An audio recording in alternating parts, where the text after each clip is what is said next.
Benvenuti a Italian Slow Food. Cos'è che hai detto? Slow tour? Scusa, sì, vabbè, è un lapsus, però è anche giustificato dal fatto che un giro per l'Italia è anche un giro gastronomico. Ah beh, Questo è certo, ovvio. in giro per il mondo non hai fatto altro che mangiare. Io ho un motto che sarebbe assaggiando si impara e ci credo, nel senso che se tu vai in giro e assaggi il prodotto, capisci un sacco di cose, non capisci gli usi, i costumi, il clima, i prodotti. Allora? Ma anche tu del resto hai mangiato in giro per il mondo, Certo, ma la mia è una curiosità di tipo storico-archeologica. Quando sono andata a Spilamberto ho assaggiato il nocino e l'aceto balsamico tradizionali ed è poi tutto un discorso legato alla storia, Matilde di Canossa, e ce n'è da dire. Ah, tu butti giù due assi come l'aceto balsamico tradizionale in nocino?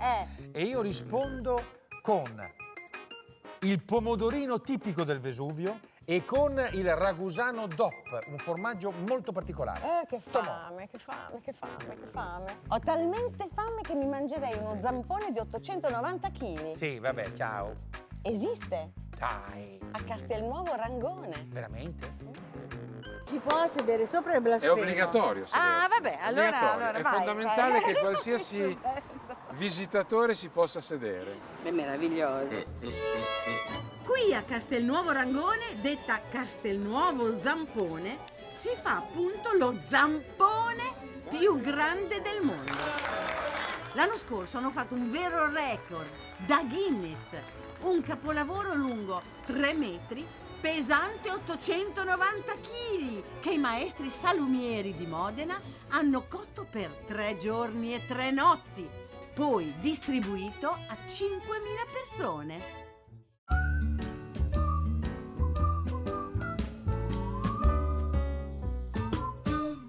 Dolceria Bonaiuto, la più antica fabbrica di cioccolato in Sicilia. Non mi sto trasferendo armi e bagagli e non vado a abitare lì. È che qui a questo punto ci facciamo un vero documentario sul cioccolato di Modica.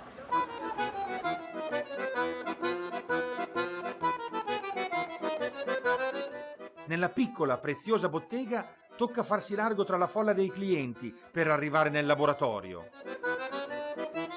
Signor Bonaiuto, scusi, cos'è che sta facendo? Sta facendo un dolce particolare che si chiama empanatiglia, il nome lo prende da empanada. Esatto, ma Però mi ricordano le soltanto- empanadas argentine. Ma soltanto come forma, il contenuto è cioccolato e carne e Sciascia diceva, ma va a dire che era quasi sicuramente un dolce iperproteico da viaggio tra la contea di Modica e il Regno di Spagna. Allora, innanzitutto il rapporto tra la Sicilia e la Spagna. Non soltanto nel monumentale ma anche in campo gastronomico. Comunque, allora, le empanadas vengono dalla Spagna, ma dentro hai detto c'è cioccolato e carne? C'è cioccolato e carne e questa unione nella versione dolce è soltanto nel nostro territorio. Io rimango un po' basito di fronte a cioccolato e carne, ma di cosa sa? Perché non proviamo ad assaggiare? Oh, ma io non lo volevo dire, ma ero qua che aspettavo che lui me lo offrisse. Quando il linguaggio non riesce a definire un'esperienza, significa che siamo di fronte a una assoluta novità. Sono sapori, forse sarà il mio palato non sensibile, che non sono più rintracciabili. È una sintesi originalissima. Noi cerchiamo di trasmettere emozioni che ci sono state trasferite. Gli altri hanno fatto la storia del cioccolato. Noi ci riserviamo di mantenerne la preistoria. E la preistoria affonda le sue radici direttamente nel cioccolato puro degli Aztechi.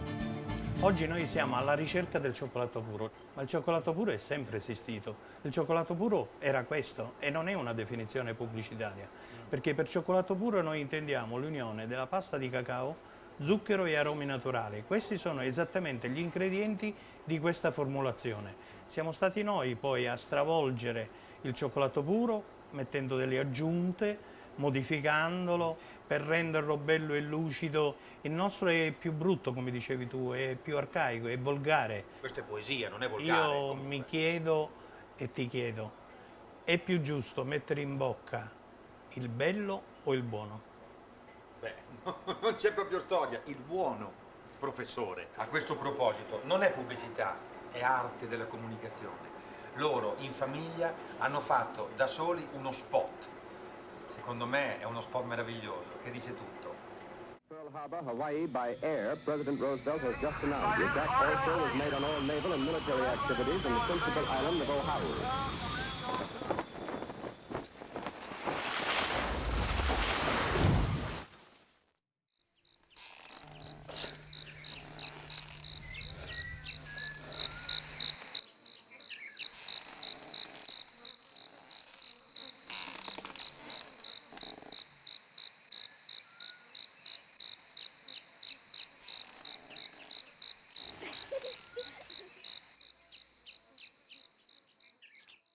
Antica dolceria Buonaiuto. A Modica è cioccolato dal 1880. Spilamberto, giorno di mercato, mercatino. Spilamberto, uno dei comuni dei castelli del territorio fertile. È carinissimo, un quadretto di pecore e un quadretto di galline. In queste terre c'è l'abbondanza, c'è praticamente tutto, primo, secondo, contorno, frutta, dolce, qualsiasi cosa, vino, è tutto qui, guarda caso. Terra di Castelli perché? Ma perché anzitutto 2 comuni comunque si chiamano Castelnuovo e Castelvetro. È vero, quindi insomma Castelli ci siamo. Spilamberto abbiamo il castello e abbiamo Vignola, il c'è un Torrione, castellone. c'è un castellone che non finisce più, e Savignano, la rocca bella che ha, li abbiamo preso dentro anche loro. Quindi, un terreno unico, un territorio unico. È un territorio unico che ha la caratteristica della fertilità, no?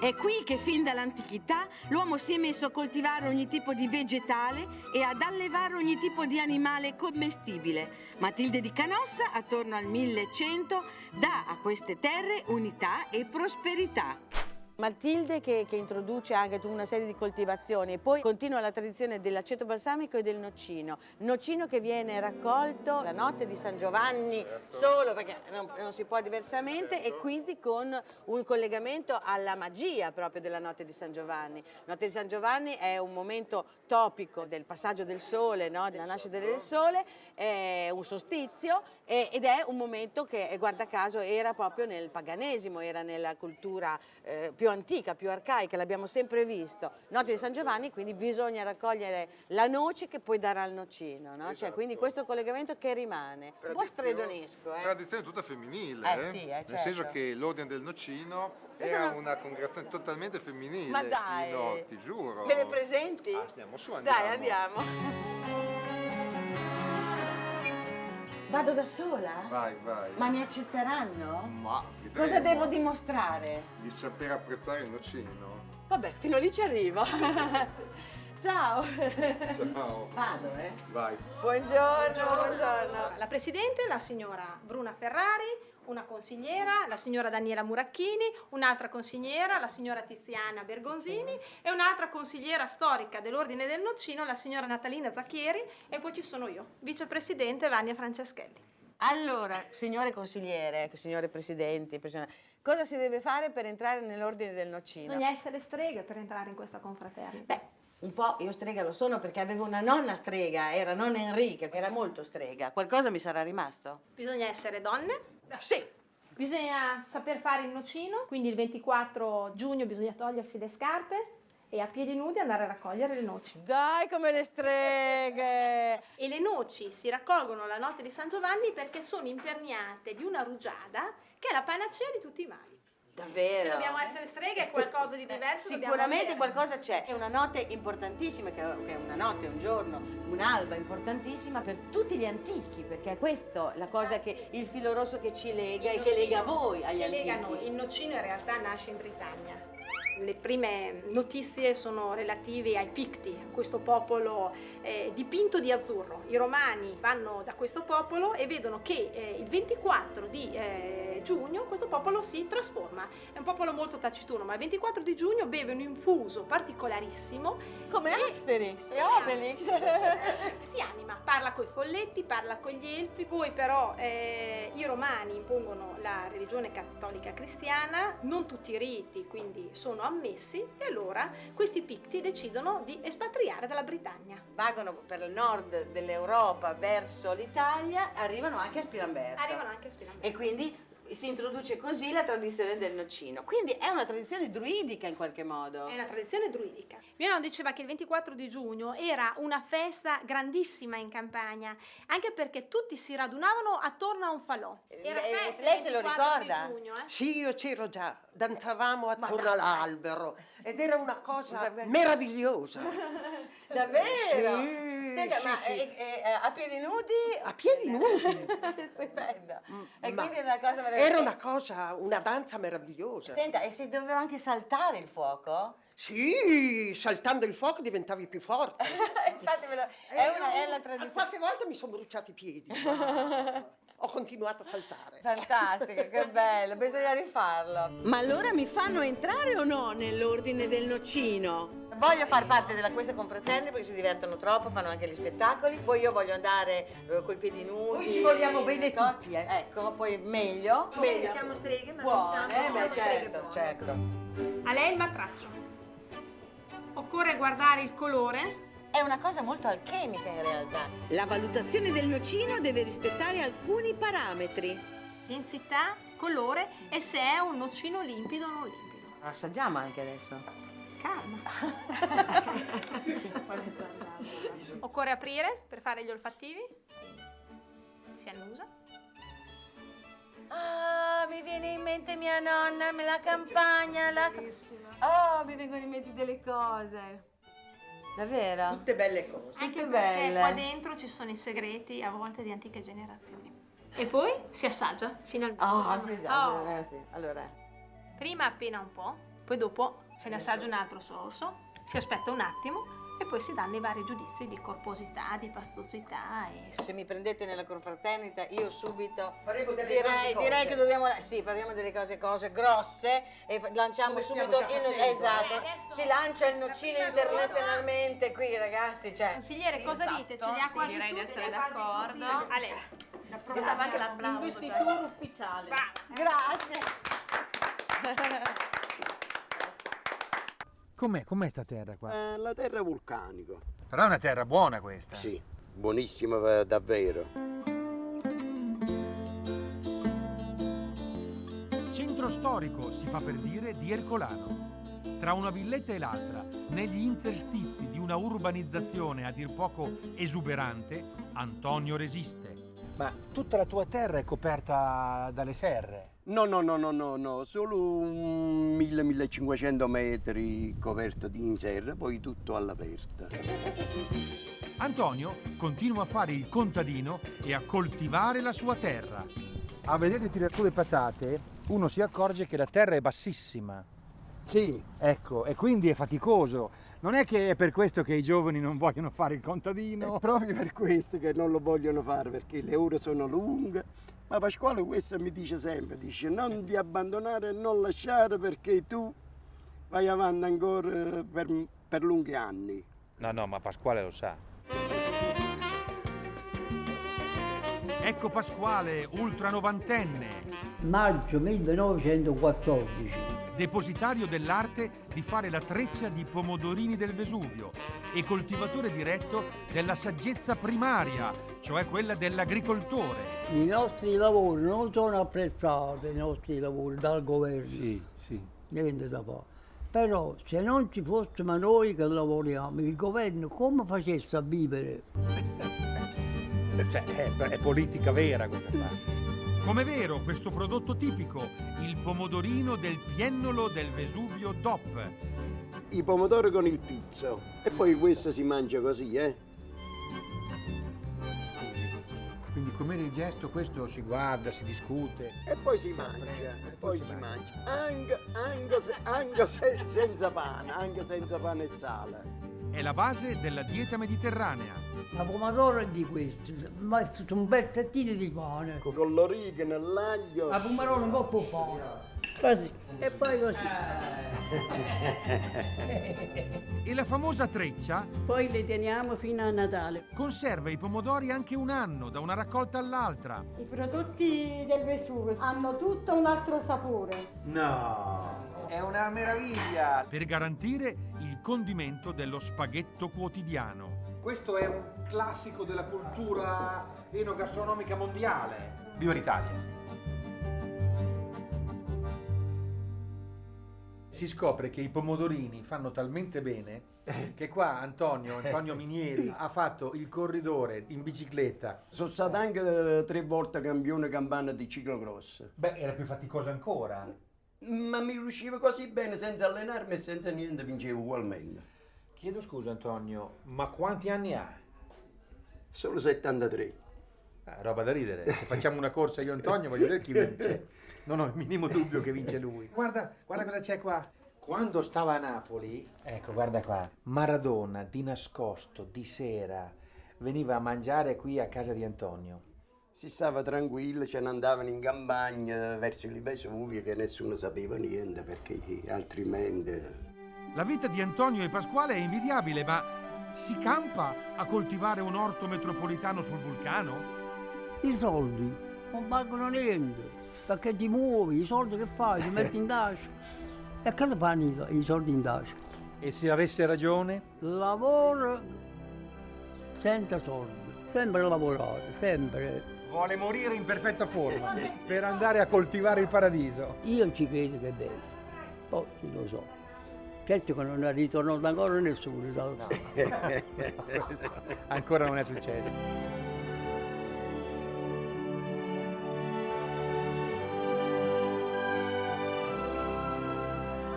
Campagna vesuviana è il paradiso. Invece, in una specie di inferno climatico che è la pianura padana, nasce un liquido celestiale.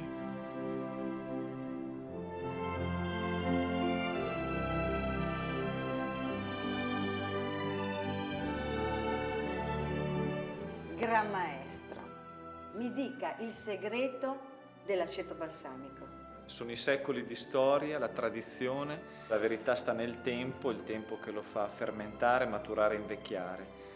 Un buon solaio, sito nella pianura modenese come qui a Spilamberto, tanto tempo, tanta pazienza e abnegazione. Pazienza che oggi spesso manca, ma sul balsamico è indispensabile. E l'alchimia qual è? Cioè, che cosa ci vuole esattamente? L'alchimia sta nella nostra operosità, nel fare i prelievi e i travasi nei vaselli, nelle esatto, batterie. con tutti quegli alambicchi, no? Proprio un prelievo col vecchio saz, a fiato, come si faceva una volta, per poter prelevare dal barile più piccolo il prodotto più prezioso. Perché in soffitta? Cioè, non in cantina? Assolutamente no, perché in cantina ci sta il vino. E in qualche modo il vino contrasta col balsamico tradizionale perché non è un prodotto che deriva dall'acidificazione del vino, ma del mosto, che prima di essere vino viene bollito, quindi dopo viene riposto nelle botti, fermenta, matura, invecchia, per cui deve essere distante dalla cantina e per questo è in soffitta. Sì, ma in soffitta c'è freddo, c'è caldo, cioè... È la sua meraviglia, perché il balsamico della tradizione vive di questo grande contrasto del clima padano. Un intenso freddo umido d'inverno,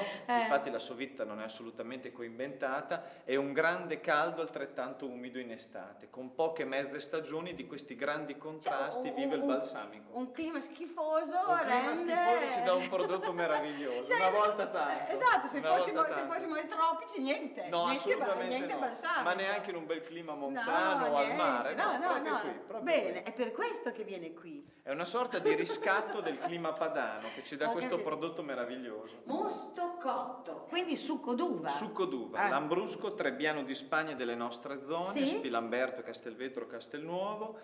Qui? Esatto, spremitura, il giorno dopo, prima che fermenti, bollitura, e quindi abbiamo questa concentrazione del mosto che inizia la sua fermentazione nelle botti madri più grandi e poi viene travasata anno dopo anno nei barili. Senti, scusami, ma l'origine di questa elaboratissima strategia per avere un prodotto strano, ma di chi è? È un segreto ed è difficile da svelare. Noi sappiamo che fin dall'antichità, già nelle Georgiche di Virgilio, Appicio il cuoco di Nerone, parlavano dell'utilizzo di questo prodotto. Sappiamo che i mosti concentrati servivano come dolcificanti assieme al miele ed erano prodotti veramente prelibati. Ah, quindi nasce così anticamente addirittura per dolcificare in qualche modo. È un prodotto che ha un mercato ristrettissimo, proprio perché da un quintale di uva noi riusciamo ad ottenere dopo 2 anni forse 2 litri di balsamico tradizionale. Ma cosa state facendo? Io ho un balsamico extravecchio di 25 anni. E io ho un balsamico di 12 anni. Qui possiamo vedere la differenza di densità, di colori, quella di sapori e profumi, avremo modo di gustarla dopo. Sembra il sangue di San Gennaro. Arrivare a un balsamico extravecchio è una sorta di miracolo. Quindi c'è il miracolo, c'è. Laico, ma una sorta di miracolo. Allora, me lo fate assaggiare o no questa aceto? È meglio, prego Franco. Un aceto che ha come minimo 25 anni. Mamma mia. Guarda, mi trema il cucchiaino. Guarda che densità. Mamma mia, mamma mia, mamma mia. Di un po', una cosa del genere i giapponesi se la sognano. Io sono convinto che il consumatore, il gourmet, l'appassionato, il buon gustaio debba venire qui. Non è il prodotto che deve viaggiare, l'uomo o la donna che devono viaggiare verso il prodotto. Quando si tratta di queste Che rarità. filosofia! Oh, che buono! Buono. Ha doti digestive, afrodisiache e anti-invecchiamento. Matilde di Canossa probabilmente lo omaggiava al Papa e all'imperatore. Ecco perché li mise assieme a Canossa e almeno lei, col balsamico tradizionale di Spilamberto, gli fece fare pace.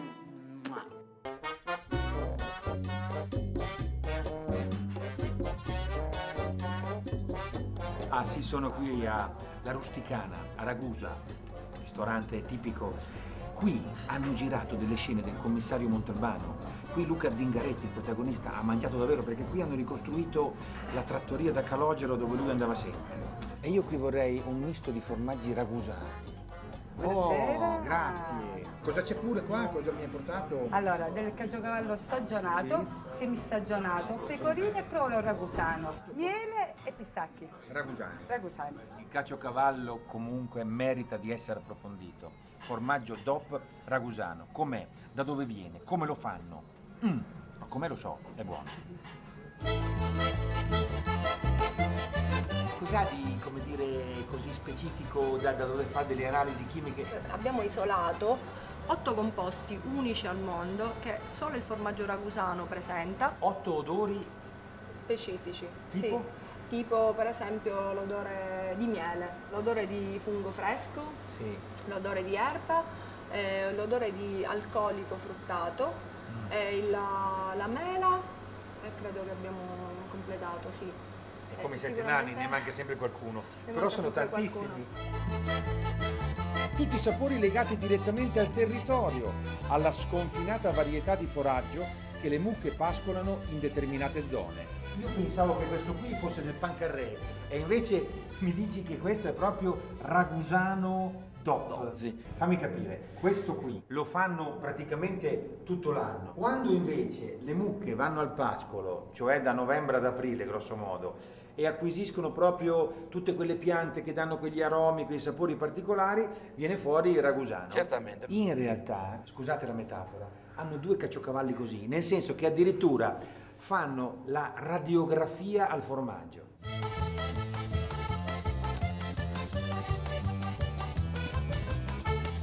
Come stai? Questa è la radiografia di quel formaggio che ci fa vedere come all'interno di questo prodotto vi siano delle bolle di aria che ci danno un'indicazione, l'indicazione di una fermentazione anomala, che questa può compromettere alla fine la qualità stessa del formaggio. Se questo formaggio è compromesso lo posso sempre riciclare io, non è un problema. Questo Perché l'idea, guarda, che voi prendiate la radiografia delle ossa del formaggio è incredibile. Storicamente, ma quanti secoli ha il know-how di questo formaggio? Polifemo ungeva le pecore e produceva il formaggio.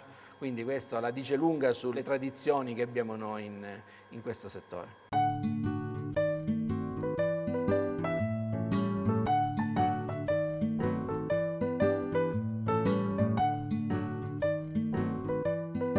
Ma è vero che nel vostro pascolo, come dire, c'è questa varietà incredibile di erbe, eccetera, per cui il latte e di conseguenza il formaggio ha un aroma incredibile. I nostri pascoli naturali sono una cosa molto tipica appunto di questa zona, Ragusa Modica, e sono ricchi di erbe mediche spontanee di ottimo valore, diciamo, pascolativo.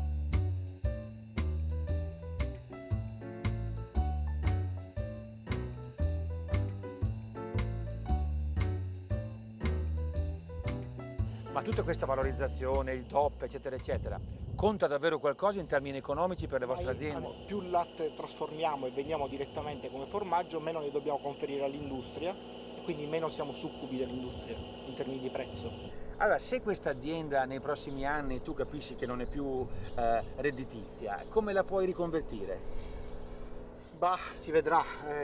Io credo che la grande scommessa del sud della Sicilia è il turismo. Noi avevamo un gruppo di caseggiati vecchi, abbiamo fatto dei residence per agriturismo perché siamo vicini al mare, a Maria di Ragusa, nel cuore del territorio ibleo, del barocco. Però la condicio sine qua non è che l'ambiente stia bello. Perché se noi qui abbiamo una edilizia indisciplinata, senza regole, se noi abbiamo il territorio devastato da brutture varie, non cerchiamo di conservare quello che era il territorio originale, soprattutto la campagna, la nostra campagna sono i carrubi, muretti a secco, questi spazi qua, è chiaro che il turista non viene attratto. La domanda delle domande. C'è il futuro per, diciamo così, questo settore a metà tra l'agricoltura, il turismo, il prodotto tipico, la storia, l'identità o no? C'è il futuro se riusciamo a giocarcelo.